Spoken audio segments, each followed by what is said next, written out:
Okay, hello everyone. So today we are going to discuss Unit 11, Lesson number 3, which is all about measuring the length. Okay, so but before we discuss about this topic, so let's just have first the meaning of the length. So length means it is the measurement or extent of something from end to end. So for example, you want to know the length of an object. So let us say for example this whiteboard. So it says it is the measurement from end to end. So for example, from here until the end. So that is the length. That is the length. So how long the object is. So another example, for example, this pen. So if you want to know the length of the pen, so you will start from end until the another end of the object. So that is what we call the length. Okay, now I want you all to go to page 219 of your student book. So you will see from 219 that there is a problem. So it's the problem is like this. So Jade finds some objects in her pencil case to measure. So she finds a pencil, a sharpener, and a paper clip. A pencil, a sharpener, and a paper clip. So she found 3 objects. Okay, she writes the names of the objects in her book. So for example, this one. So this is the names. Okay, so you will see these are the objects. So we have the pencil, the paper clip, and the sharpener. So you will see that there are 3 columns. So the first column is for the object. The second one is the word estimate.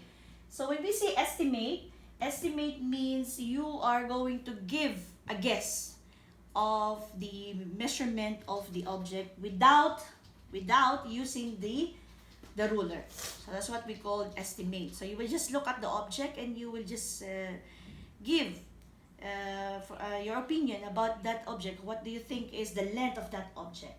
Okay, without using the ruler. And the third column will be the actual length. So when we say actual length, so the actual length means you are going to use a ruler. So that is the actual length. Okay, now, so Jade estimate the pencil as 12 centimeter. And then the paper clip, she estimated as 5 centimeter. And then the sharpener, she estimated as 2 centimeter. Okay. Now, let us see, okay, from your book. So in this lesson, you will be needing a ruler so that you will know the measurement of the object. So here, this is the an example of a ruler. So it is in centimeter. So the unit of measure that we are going to use is the centimeter. Okay. So from here, you will see the actual length of the pencil. So for example, this is the pencil. Huh? So when she measured it using a ruler, so starting from 0. So when you are measuring using a ruler, you should start with a 0. So she starts with a 0 and at the end of the pencil lands on 13. So it means that the actual length of the pencil is 13 centimeter. Okay, so 13 centimeters. So that is the actual length. So it means you use a ruler this time. Now, let's go to the paper clip. So she estimated as 5 centimeter. So let us see if her estimation is close to the actual length. So you will see this is the paper clip. So when she measured the paper clip, so it falls on 4. So it means that the actual length of the paper clip is 4 centimeter. So it's almost close.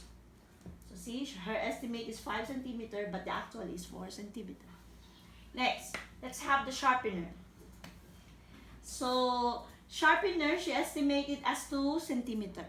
Okay, now if you will see, from the ruler, it falls under 3 centimeter. Okay, so from 0 until the end of the sharpener, so it's 3. So the actual length for the sharpener is 3 centimeter.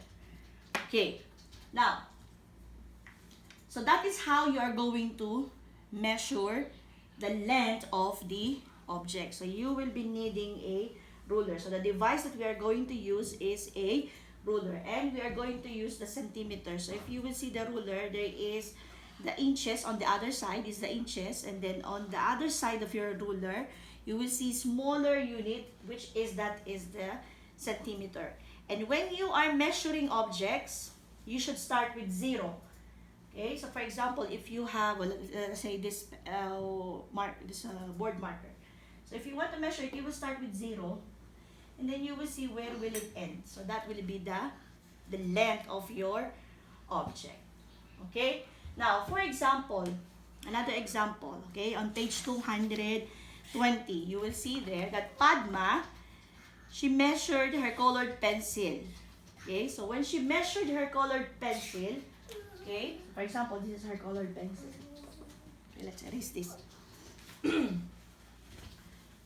So when she measured her colored pencil,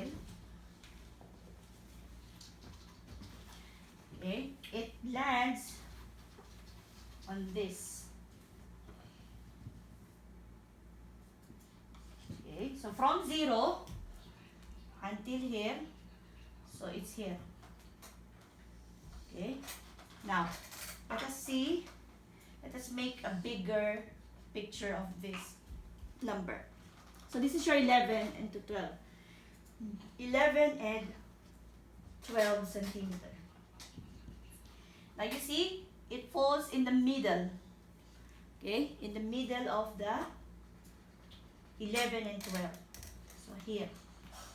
Okay, so you will notice that between, so there are smaller units. So that is what we call the millimeter. Okay, so since it's in the middle, so we can say that the color pencil is 11.5 centimeter. Because see, this is 1, 2, 3, okay. So 4, that is 4. Okay, again, 1, 2, 3, 4, 5. So 5. So 11.5. Okay. So if it falls here, if only, if it falls here, so it's 5, 6, 7. So it will be 11.7. Okay. If it falls here, for example here, so it will be 11.2. Okay. So that is how you are going to measure the length. Okay, so if you want to practice more, so you go to your workbook. So there are a lot of activity on your workbook on page 173 to 176. Okay, so that's all for now. Thank you and good day.